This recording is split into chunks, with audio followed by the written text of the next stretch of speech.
À l'occasion de la commémoration du tricentenaire de la franc-maçonnerie, nous avons choisi d'illustrer les engagements politiques, sociaux et philosophiques du Grand Orient de France à travers trois grandes figures quasiment tutélaires.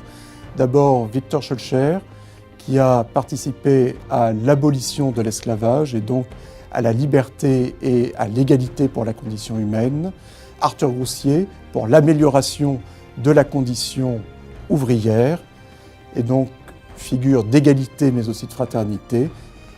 Et enfin Jean Zay, qui s'est investi pour la culture, les arts, les sciences, l'école, et qui incarne la figure engagée de l'intellectuel et du résistant.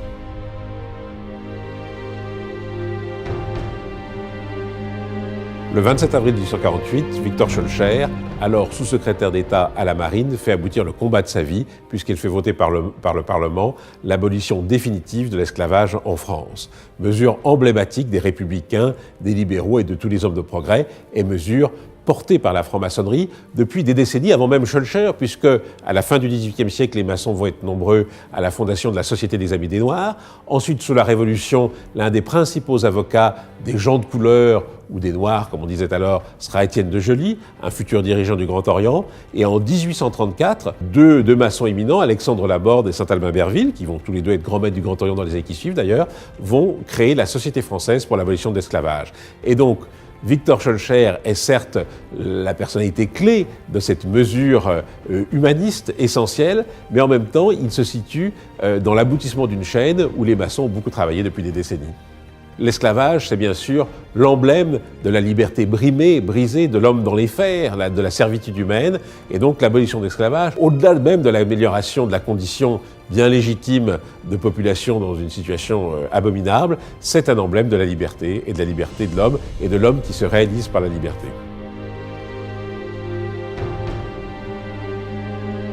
Arthur Groussier, né en 1863 et mort en 1957, a couvert à la fois la Troisième République et une partie de la Quatrième République. Il a été un acteur majeur de la vie de la franc-maçonnerie, car il a été initié en 1885 et il est mort maçon en 1957. Il a été confronté à l'antimaçonnisme de la Troisième République. Il est l'homme qui a voulu respiritualiser en quelque sorte le Grand Orient de France par ce qu'on appelle le rite Arthur Groussier, qui est toujours effectif aujourd'hui. Il a été un des hommes qui a voulu que la franc-maçonnerie fasse de la politique mais ne soit pas politicienne, à ce titre s'engager dans la vie de la société, notamment pendant le Front populaire, dont il a été l'un des initiateurs à partir de 1936.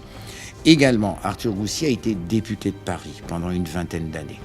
Là aussi, c'est l'illustration du franc-maçon en action pour améliorer l'homme et la société.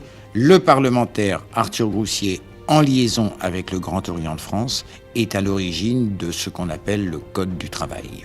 Ce Code du travail définit les rapports dans l'entreprise entre les ouvriers et les patrons, définit le cadre de leur action, et ça, c'est une réalisation qui symbolise la franc-maçonnerie dans la mesure où chacun est à sa place, sous le niveau de l'égalité, et que chacun sait comment il fonctionne dans cette entreprise.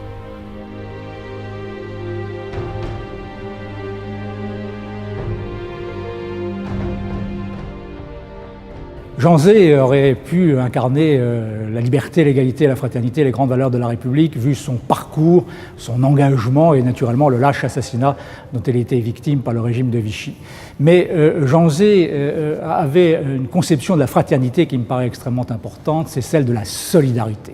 Venir en aide aux plus pauvres, aux plus misérables. Et comme ministre de l'Éducation nationale, il a fait le nécessaire pour que les enfants, d'où qu'ils viennent, de quelque milieu qu'ils soient, puissent faire des études avec les mêmes moyens que des milieux plus favorisés. Il fut à l'école de la République pour la socialisation, pour l'émancipation, pour la méritocratie républicaine, ce que Jules Ferry fut à l'école pour la laïcisation de l'enseignement. Et je pense qu'aujourd'hui, cette conception de l'éducation, cette conception de l'école, qui est vraiment l'un des grands engagements de Jean Zay, reste malheureusement, je dirais, d'actualité. À l'instar de ces trois grandes figures de la franc-maçonnerie, comme de bien d'autres, eh bien, nous, francs-maçons, nous devons continuer d'être pleinement engagés dans les grands combats politiques, philosophiques et sociaux pour instaurer un nouvel humanisme, de nouvelles utopies et participer à la construction d'une société plus juste, plus égalitaire, plus conviviale et somme toute plus fraternelle.